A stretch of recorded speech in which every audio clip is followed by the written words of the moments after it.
Okay, we should be set. Okay, great. Hopefully you can hear me. I call to order this April 22nd, 2021 meeting of the Moab City Planning Commission at 6:02 p.m.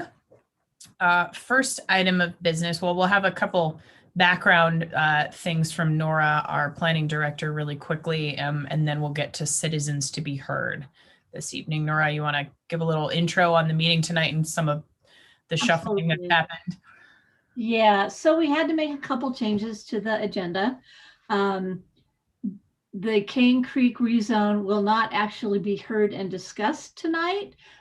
We had some noticing snafus with that, but if you are in Zoom or YouTube or whatever you are, and you want to, if you're on Zoom and you want to make comments on Cane Creek, we will take those comments now under citizens to be heard. The same applies for Lions Back. There were sort of some last minute things that came up relating to a quorum. And so Lions Back, the Planning Commission will not talk about it. But if you have comments as a citizen for that, please go ahead and make comments under citizens to be heard. And we did, because it was a last minute change and not having those two public hearings this evening, we did receive written comments on those two agenda items as well that we will, of course, also consider be part of the conversation, will be considered part of the public hearing, although that's officially being postponed until our next meeting. So great. Okay, with that said, again, normally we only take comments for a public hearing during the public hearing time, but this evening, just because things got a little shuffled, we will absolutely hear anything you want to talk about, including those formerly public hearing agenda items during citizens to be heard, which will start now. So Summer, if it's all right with you, what we'll probably do if anyone's waiting on Zoom for the public hearing, we'll go ahead and have them be let in. And then I will call on folks to say your piece if you have a public comment. And as a refresher, it's limited to 2 minutes a person, and we'll try to keep you to that to stay on track this evening. The only one I have in the waiting room is Rory's iPhone, and that should be joining shortly. Okay, great. We will wait.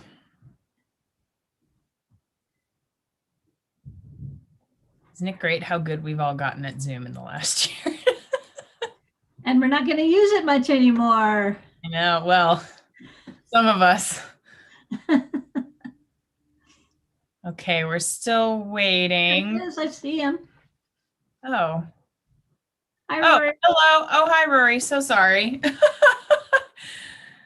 I had my. Go ahead. Can you hear me now? Yeah. Yes. So we can go ahead. If you want to give a comment right now, Rory, go for it. Well, I just have a brief comment. So are you guys postponing for the letters to be sent in? If you would like to send a letter in on the two things that were supposed to be a public hearing tonight, you have more time to do that now, correct? Absolutely. Okay. All right. Yep. All right. And then I guess you guys will bring up another Zoom meeting for us to make more comments, or no? It will actually be an in-person meeting on May 13th. Okay, perfect. Thank you. Have a good night. Okay. Bye-bye, Rory.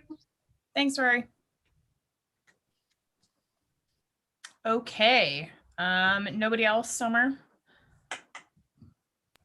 Nobody else. Okay. That said, we will close citizens to be heard.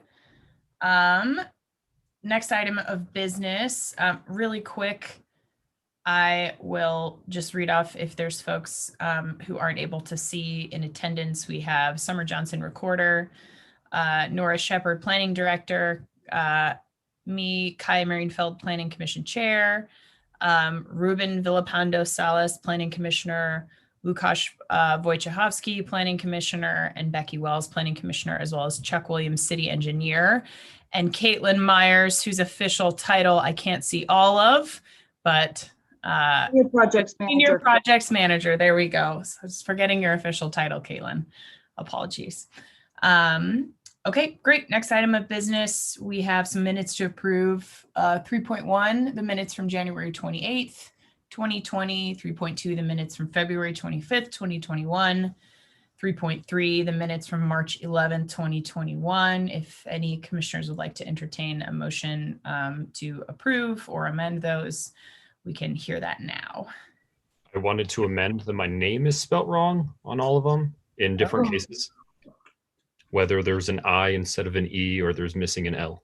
Oh, I see that. But Yes. it's not too consistent. Sorry, Ruben. Sorry. We'll make those changes. At least Kaya said it right this time. You did. I did. I've been practicing. It always trips me up. It's one of those you don't do it often enough and you forget kind of things. So, well, but okay, great. So I will motion to approve the minutes from January 28th, February 25th, and March 11th, 2021 with the amendment that we make sure all attendees and commissioners' names are spelled correctly in the record. Anyone second? Second. All right, great. Motion and a second. Ready when you are, Summer. Okay. Ruben, Aye. Becky, Aye. Luke, Aye. Kaya. Aye. Great. Approve the minutes. Okay. Next item on the agenda, we have our first and only actual public hearing this evening. Again, if folks are just tuning in, we had some noticing and consistency issues, as well as just some difficulty having a quorum with planning commissioners because of some schedule changes in folks' lives. We are in the process of making sure that we have a full 7 planning commissioners after Marianne has left us to go on to bigger and brighter things. So we are going to get that ironed out, and our 2 public hearings that were supposed to be on the Cane Creek rezone and the Lions Back development have been postponed to May 13th, 2021. And those will be in person when we reconvene in person for meetings next month. But right now, we have the public hearing and possible approval of proposed resolution 00-2021, the planned affordable development and preliminary site plan application for Walnut Lane Apartments, 250 and 280 Walnut Lane, Moab, Utah, 84532. Probably do a short presentation review, and then we can open the public hearing for comments if that sounds good to everyone. Okay, can you guys see my screen? Yes. So I think all of the planning commissioners were either at the meeting or hopefully watched the meeting last time. There's really nothing particularly new to add. So I'll go through these really quickly, especially since it doesn't appear that we have any commenters, but there might be people on YouTube that are watching. So I'll go through this really quickly. Caitlin is available for questions, and she also has sort of on standby the landscape architect that she's been working with on landscaping and public amenities, and also Courtney Kaiser, who is part of, those 2 are both part of the project team. Okay, so the address is 250 and 280 Walnut Lane in Moab. It's 2.91 acres. The zoning is R4 manufactured housing residential zone. That was done in a rezone that we did in 2020. And the proposed use is 80 rental units as a PAD, or planned affordable development. And this is just a little thing that talks about the PAD. The intent of the PAD is so that sites can develop and have flexibility in their design configuration for projects that are primarily affordable or workforce housing. So this is under those provisions. And Walnut Lane will be built in 3 phases. One of the things that the City Council required us to do in the planning of this is to ensure that current tenants are not displaced at any time during construction and redevelopment.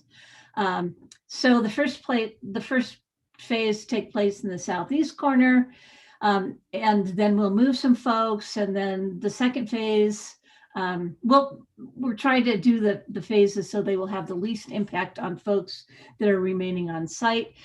There are probably a group or two who will be moved to other locations on the site, but no one is being displaced unless they want to be.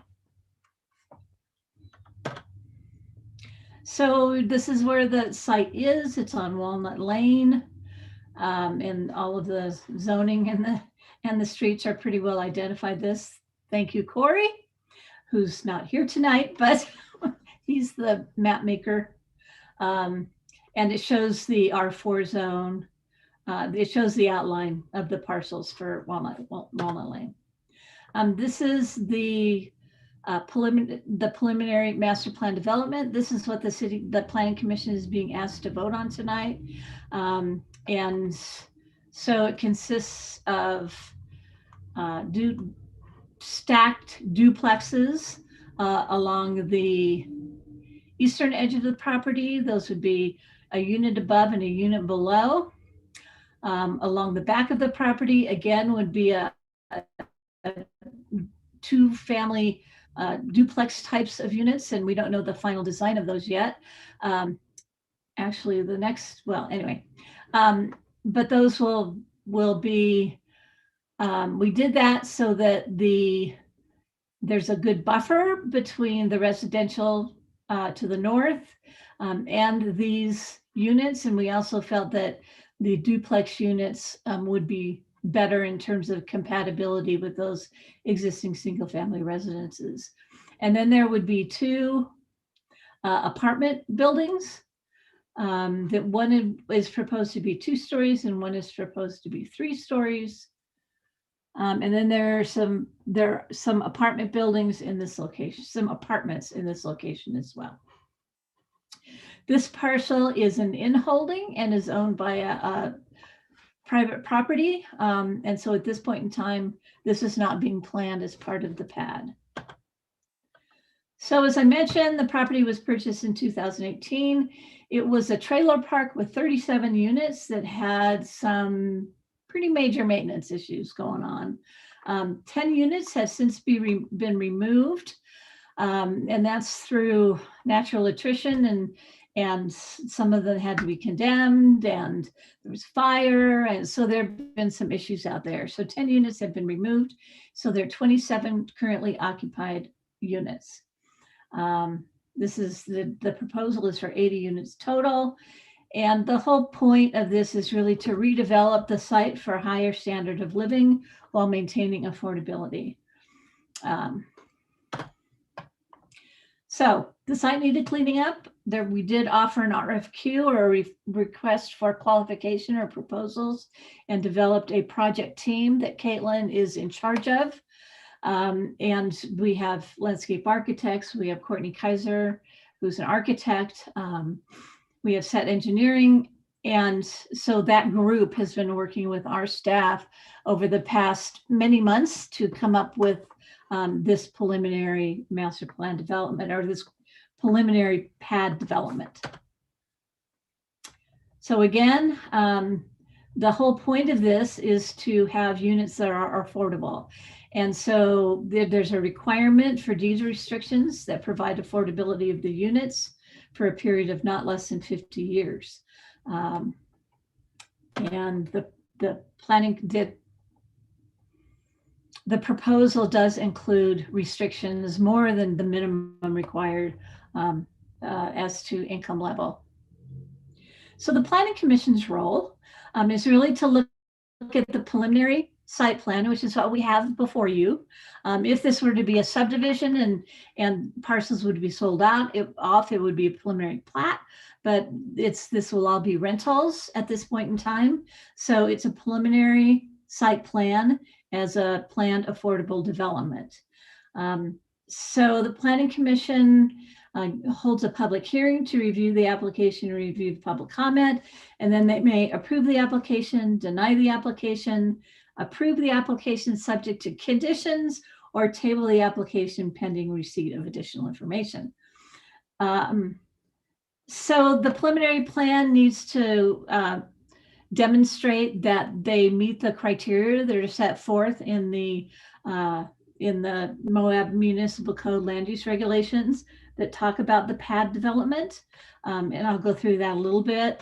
The Planning Commission packet for planning commissioners had more analysis of that, of the criteria and how they are proposing to meet it. So these are the performance standards. Mix of units and no overnight accommodations. The applicant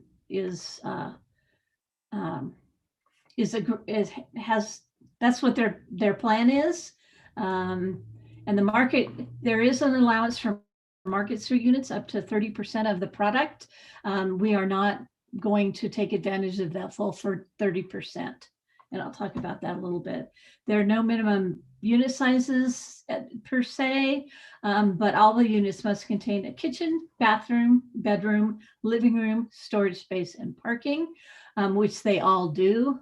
The bicycle storage that's required will be done in some common covered parking, lockable parking areas on the site.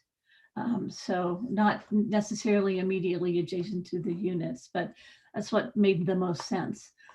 They are meeting the R4 setbacks.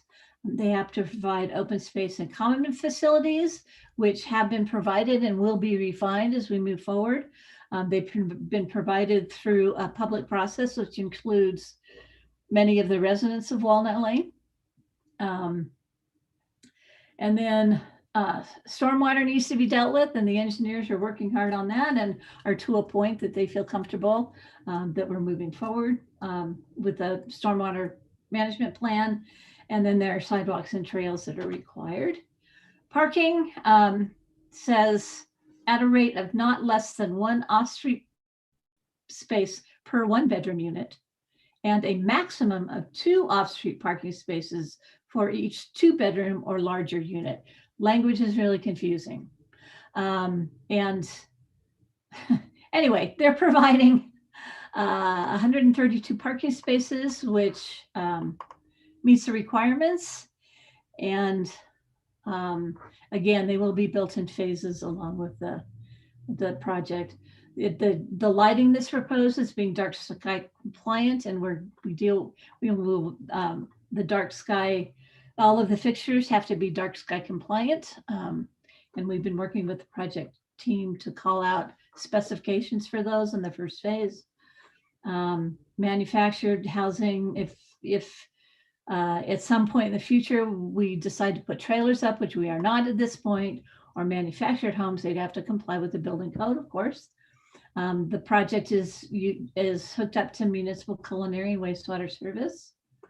There's adequate public street access, and there will be some improvements made to Walnut Lane. And utilities, we've coordinated with all of the utility providers. Storage, I mentioned the covered lockable storage space to accommodate 1 bicycle per bedroom. Advisory document consistency, there's not really, that doesn't really apply. And then there's a section about lot sales, but that's not applicable because all these units will be rentals. So this is a process we went through, preliminary plan. The applicant has demonstrated all of the, that they comply with all the performance idea. And then what happens next in terms of process is the Planning Commission is actually what we call the approval authority for PAD site plans, which means the Planning Commission can actually approve the preliminary plan. It's not a recommendation to City Council. But then when we get to the individual phases, and that at that point, they do have to go to the Planning Commission. At this point, we're looking at a first phase, which is 8 units or 4 of those stacked duplex units. And when we get to the actual final plan for each of those phases, the City Council will have to review and approve that.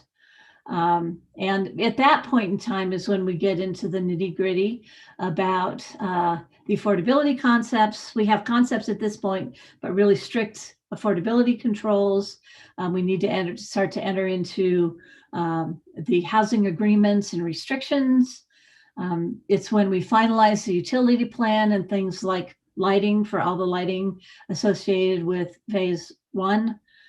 So some of the more detailed information we will be looking at the final phase discussions.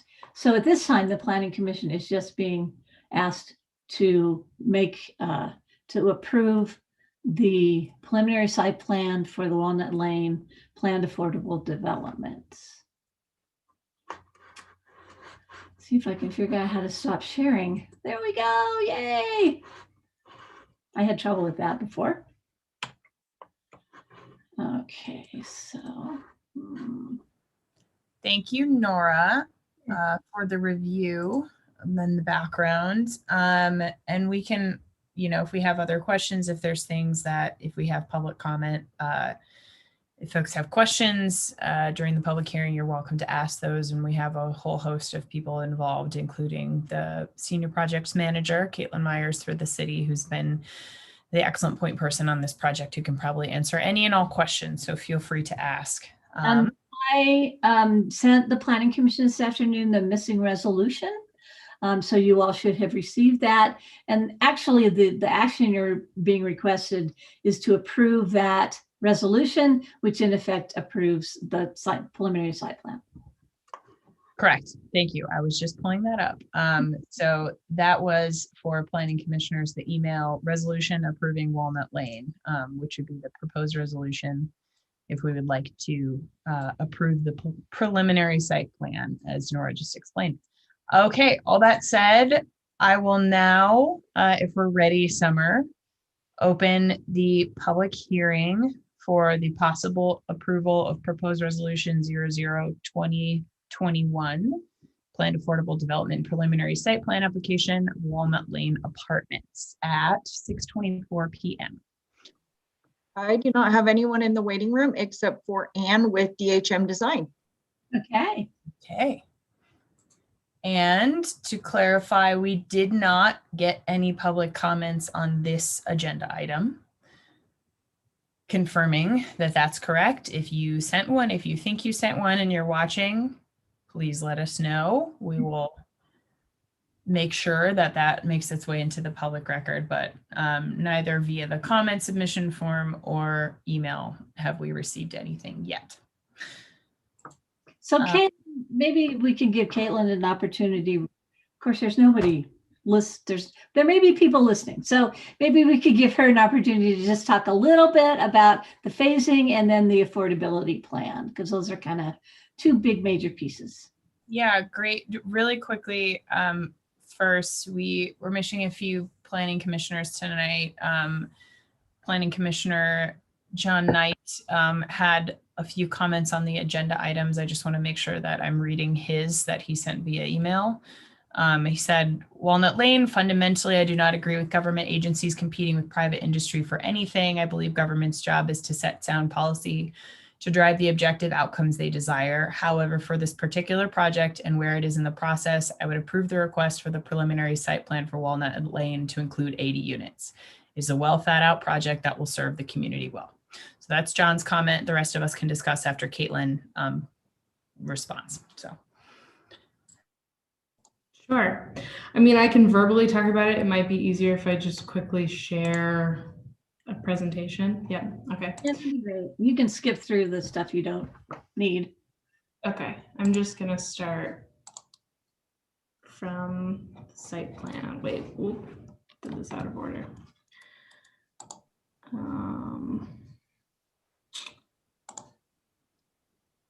Okay. Yeah, I was going to say while we wait, if there were any, I think Luke was absent at the last meeting. Becky, I think you were as well. If you guys have any questions or anything for Caitlin or Nora or city engineer about the project, we can sort of intersperse those. I know we have some folks that have to get out of here by 7, so I want to be aware of time. Okay. Can everyone see this site plan slide? Oh, no. Yes. Or the, yeah. Okay, everyone's looking at a site plan. I have 3 screens and I never know which one it shares to. So, okay, so this is, Nora already went over the site plan, so I won't spend a lot of time on that. But just to walk through the phasing. So phase 1, as Nora described, is going to be 4 stacked duplex buildings in the southeast corner.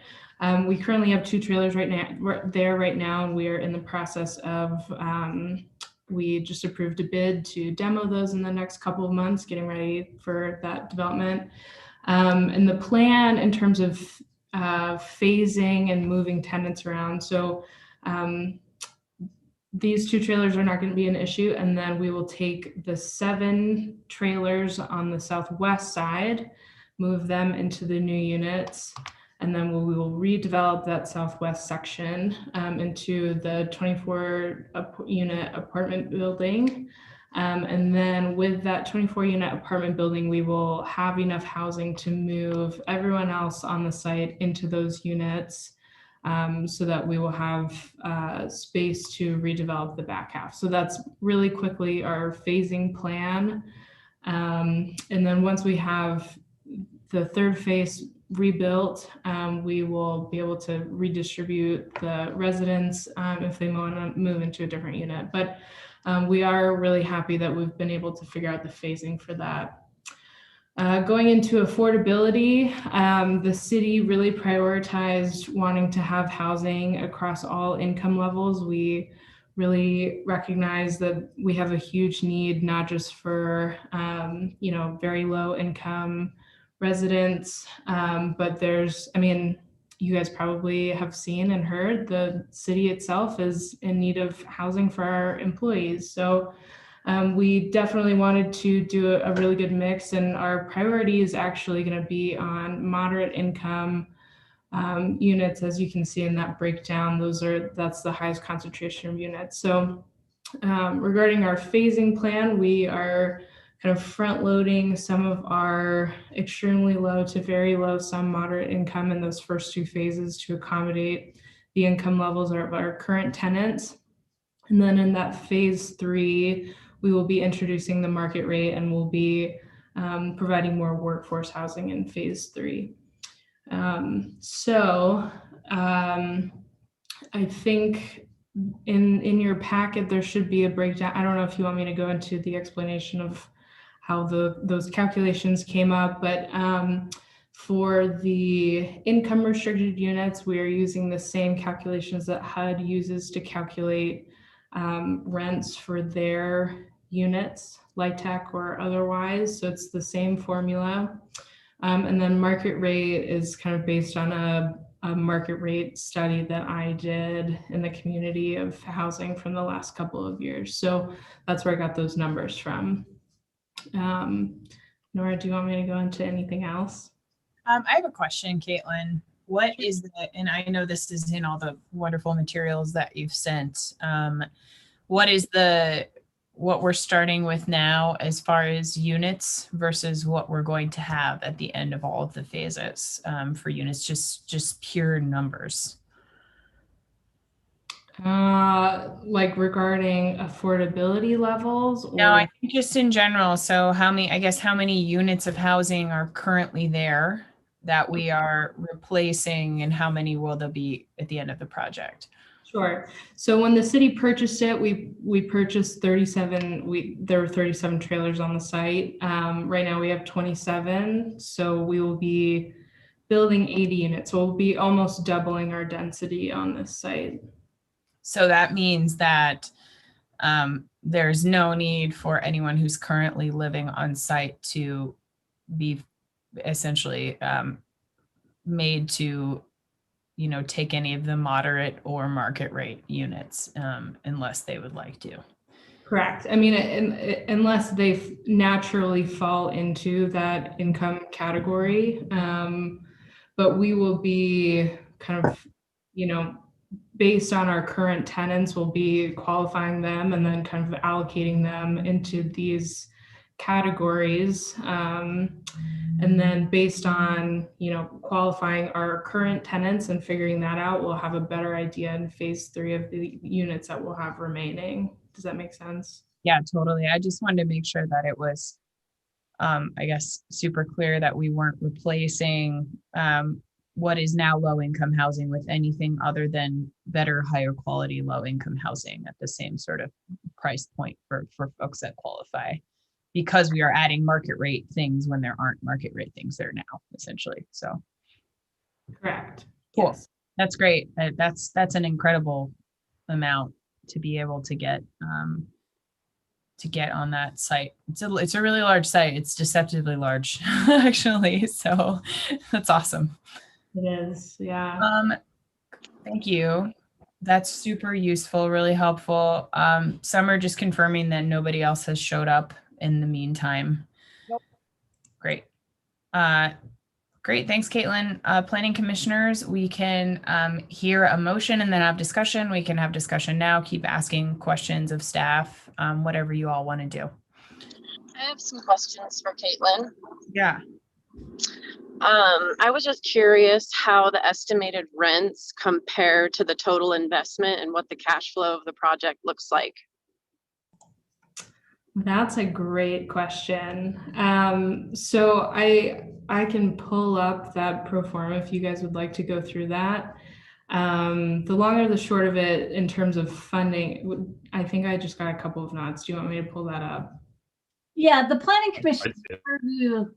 I mean, it's really interesting. We can definitely talk about it. It's really, the determination will ultimately be made by the city council. And so they're really the folks that will make a decision on this, but it is interesting, the methodology. So go for it. Okay.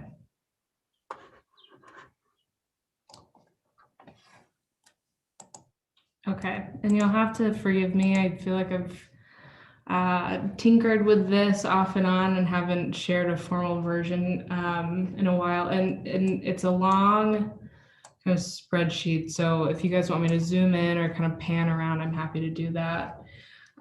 So talking first about the cost of the project. This is a way bigger. Okay, my screens are really big. So, okay, is that good? Okay. So going over the cost first by phase. So we are in this phase 1 right now is what we're working on. The total cost of the project we're estimating at this point is about $16.5 million.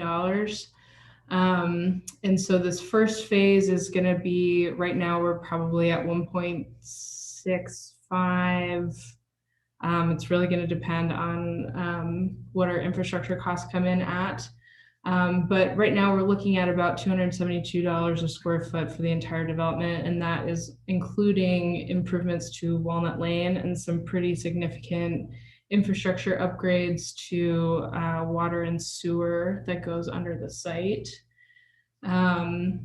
So I'm happy to go through that a little bit more if you would like.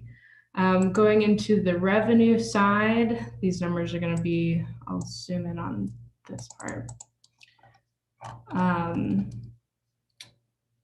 So the city at this point anticipates funding this project through a couple of revenue streams. So the first one, about a week and a half ago, the city received a $6.5 million sales tax revenue bond from Zions Bank. And so that will cover phases 1 and 2 of this project. And then for phase 3, we are planning on getting a construction loan to cover phase 3. We are also talking to we're starting to have conversations with interested local employers. We recognize that workforce housing is an issue, and the city is definitely interested in possibly pursuing partnerships with local businesses that might want to de-restrict some housing for their employees. So that's definitely a conversation, and I think something that we're saving until phase 3. But if you are watching this and you're interested in talking about that, feel free to reach out to me. So that's kind of the overall cash flow we have. The city also has about $1.5 million left on the loan from when we purchased the property. So that's not included specifically in this pro forma that I'm showing you, but that's kind of a separate thing that's in the ether. And the city has about $1.5 million in the Wahoo Fund right now. So because we have been spending the Wahoo Fund to fund this project so far, but because we have that sales tax revenue bond, that kind of frees up. Yeah, Nora. I just want to explain what the Wahoo Fund is, because Oh, not all of them may know, and certainly the public may not know. The Wahoo Fund, we passed an ordinance a couple years ago that required 2019. 2019, that would be 2 years ago. Just about this time of year, because this is when today is my 2-year anniversary, by the way. Awesome. Ooh. Wow. Yeah. So it's a section in our code that requires an offset of affordable housing for new overnight accommodation projects. And there was a lot of economic analysis that was done as part of it. And there are calculations that were made that tie the number of employees to the overnight accommodations, and then also values, also estimates of how much a developer needs to contribute for each kind of unit that they are going to build If they choose not to build, there's a fee in lieu of, and that money goes directly into this Wahoo Fund, which then we spend on affordable housing projects. And it's being spent right now on Walnut Lane. thanks, Nora. Okay, last thing I'll touch on. So going into the numbers I showed you earlier. So this is the breakdown of the units, and then the revenues that we have are kind of phased, so that we will be, in this first year, we will be building phase 1. And we are anticipate that, we haven't done the process of qualifying these tenants at this point. So we are, just for model's sake, anticipating those will probably be in the extremely low income. It could be anywhere in this range, but we don't know. So we are, for phase 1, we are using bond financing, and we will have to start paying back that bond in the next year. And then we will build out phase 2 again with that bond. And once those units are built and those units are generating revenue for the city will pull out the construction loan, and that loan will be interest payments only while we are under construction. So that's kind of why there's this phase 2 broken out. And then once that is fully phased out, we will fully take on the cost of that construction loan. So at this point, the city's anticipating that it will take, 5 to 7 years for this to start penciling out. But at this point, we are projecting that, in the next 10 to 20 years, it will be a great revenue source for the city. So I don't know if you guys have any specific questions about this model. I know that it's a lot of numbers. Yeah, Becky, does that answer your questions? Yeah, I'd love to come in and look at this in more detail with you sometime, because I think it would be good for us to look at ways to improve this so that more developers are doing these kinds of developments, because they're not going to want to wait 5 or 6 years before they make an income. So if we can understand it more, I think it would be a good tool to improve going forward. I have another question on the duplexes. Mm-hmm. would it have been possible to get more density in there if they were all, you know, more in like a row style of townhomes? And could we have dug down? Is the water table too high to maybe do like where we could get triplexes or fourplexes out of those spaces to get more units in there? I will let Chuck touch on the water table question. Nora. Yeah, I'll touch a little bit on, so the city council, since it's a city project, is kind of in a funny position because they're not only an approval authority for part of this, but they're also the property owners and the applicants. So we have been discussing the configuration with them. It was really felt that along the east property line, that's adjacent to some residential uses like homes. And it was felt that trying to keep the density a little bit lower along that side and the back is trying to blend in better with the existing neighborhood. And then part of it is just the way the project lays out and making sure that nobody is booted out and having, since it's phased this way, we sort of have a variety of unit types that will come on with the second phase. And so that will be really helpful as well. So the city council is on board at this point with the phasing and the general configuration.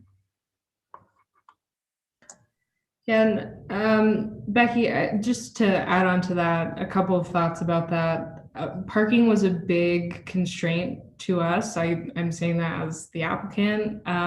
It wasn't until the kind of the 9th hour that we really figured out how to fully meet the parking requirements for this project, and that was just for 80 units. So that would have been a larger question. That is a larger question about the parking, adding density. But in terms of row houses, for phase 1, we did get a bid from a company who does more like the row house style. And we pretty heavily considered them, but this builder that we've selected, IndieDwell, is the one that we ultimately chose. And I think the row houses, I mean, I really like that style. I think there's a potential for that in that back row in phase 3. But just on that southeast side, in order to fit the parking and the driveway and all that stuff, we wanted more square shaped to be able to make all that fit. Yeah, I think as we look to amend the pad to make it more workable for city owned properties, it was a difficult thing for the city, for a city ordinance to make work. So I think all of those real world examples are going to be really useful. And obviously we've talked about it before. Parking is probably the number one thing that comes up as like, this is something we need to change tomorrow thing. And along those lines, code. Go ahead, Nora, sorry. Along those lines,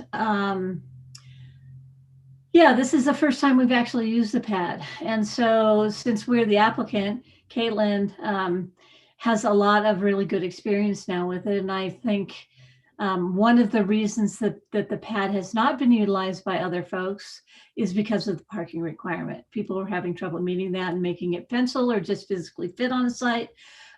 So definitely after we're done with this, we can, and it's not, if we get to it on the list, we can make changes to the pad zone to try to make it more user-friendly.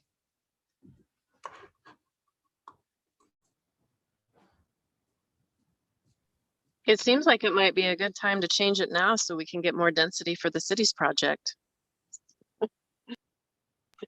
Might be too much work right now, though. Yeah, that's not going to happen. We're way too far down the road for that at this point. And yes, it is a high priority. And so are a list of about other 20 more things. So where it shakes out in that priority list is up to the council.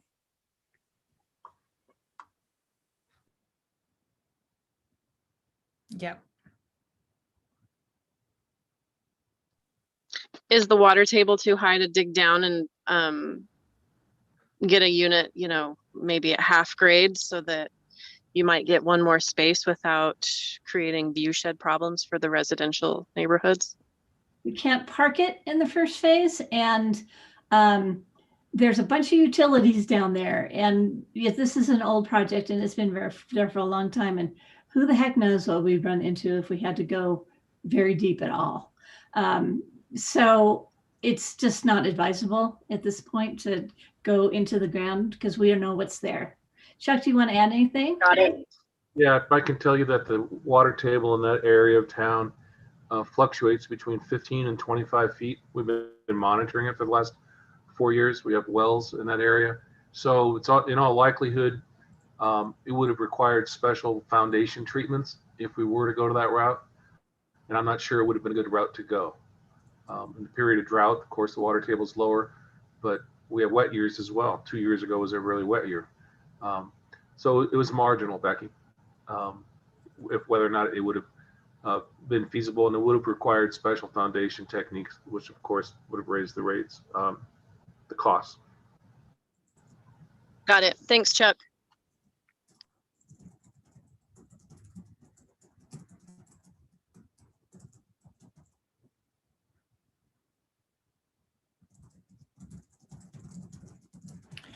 All right, sorry, I was just taking notes.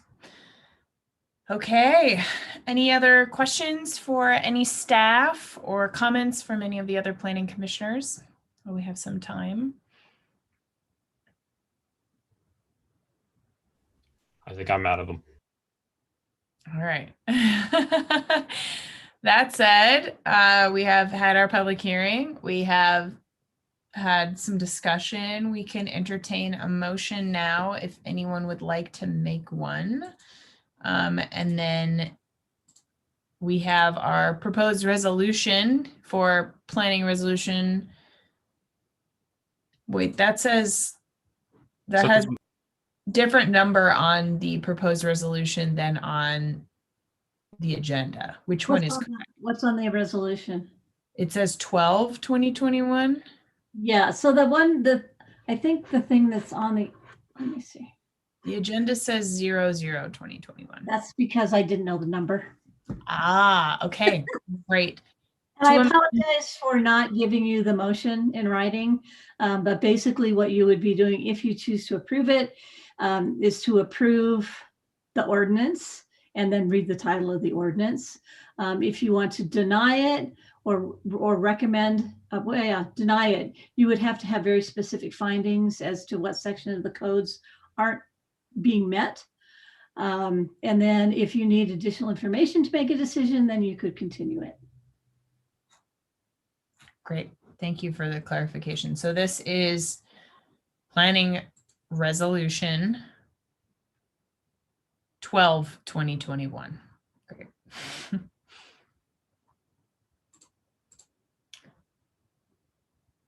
Well, I would like to push for a motion to approve the preliminary site plan by adoption resolution number 12/2021, resolution approving the preliminary site plan for Walnut Lane located at 240 and 280 West Walnut Lane for a redevelopment to include 80 units. I will second that motion with the slight amendment that it is 250 and 280 Walnut Lane.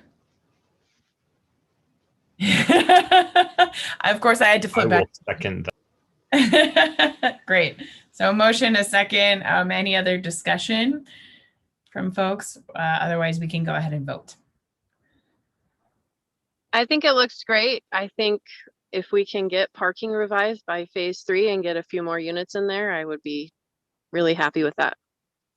Yeah, I agree completely with Becky, and I am more than willing to spend as much time as I need to help make that easy for staff, because that is, I think we'll be really upset 10 years in the future if we have a lot less places for folks to live because of something like that, which I think was, I mean, I'll be frank, I said it at the time when we recommended our version of the pad to city council. I think that was a bad change that was made. So great. So we have a motion, a second. Any more discussion? All right, Summer, whenever you're ready, we can do a roll call vote. Okay, Becky,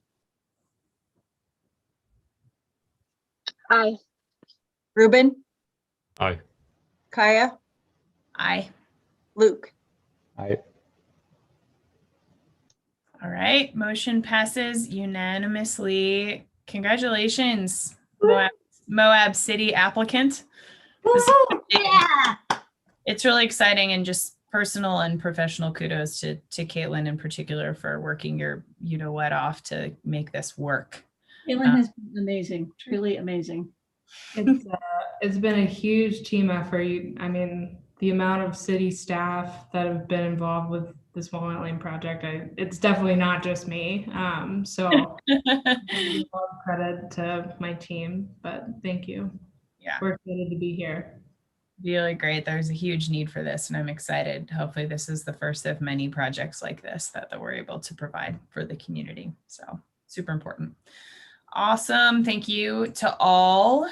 That is our last agenda item for tonight. Again, we are postponing the public hearings and possible action items on the Cane Creek apartment rezone and the Lions Back development until May 13th. Yeah, Nora? Could I just ask, could I just make sure that we're going to have a quorum on May 13th? Do you know if you can all make it on May 13th? I will be there. I am looking at my agenda, and yes, I will be there. Luke? Sorry, I was nodding, but yes. Becky is raising her hand, so I assume yes for Becky. Good. Perfect. Great, and we'll make sure that we have our other commissioners there. So in addition to the two items that we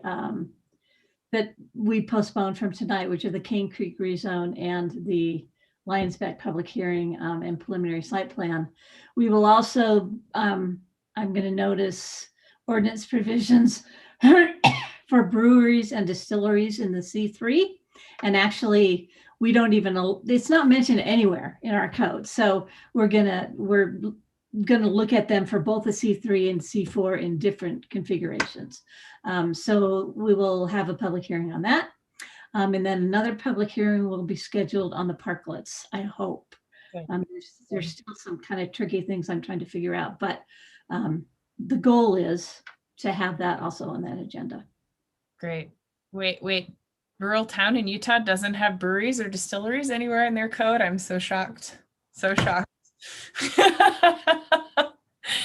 Okay, so that's our future agenda items. Yes, please, everyone, to the absolute best of your ability, please make sure that we can all be at that May 13th meeting. Very important. I know for at least one of those agenda items, we have a planning commissioner who has to recuse themselves, which makes more than a barely quorum extra important. So,